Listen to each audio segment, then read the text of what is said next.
Recording studio Nawada. DJ विकास सीतामढ़ी।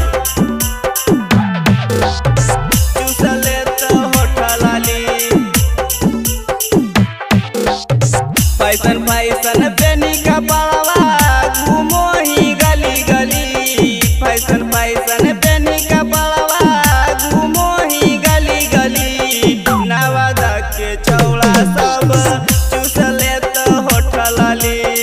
नवादा के चौड़ा सब चूस लेत होठ लाली। मन के बिगाड़ो हकी गली में चली चली।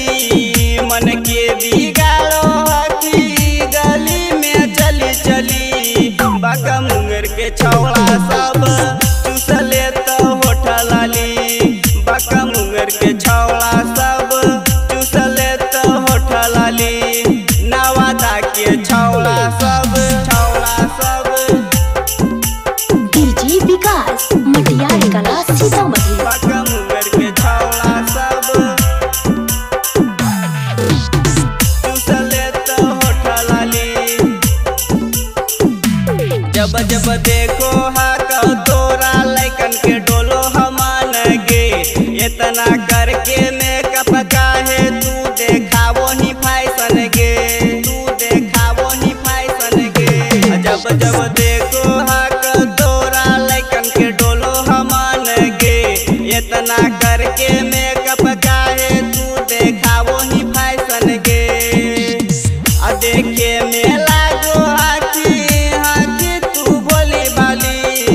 देखे में लागो ही कितना हाथी तू बोली भाली। नवादा के छौड़ा सब चूस लेत होठ लाली।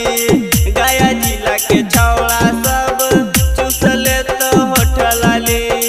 गया जिला के छौड़ा सब डीजे विकास मटियार कला सीतामढ़ी। बाका मुंगेर के छौड़ा सब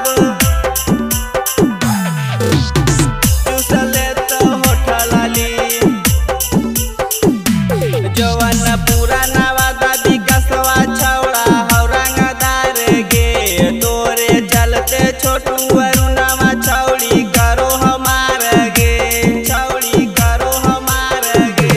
जवन पूरा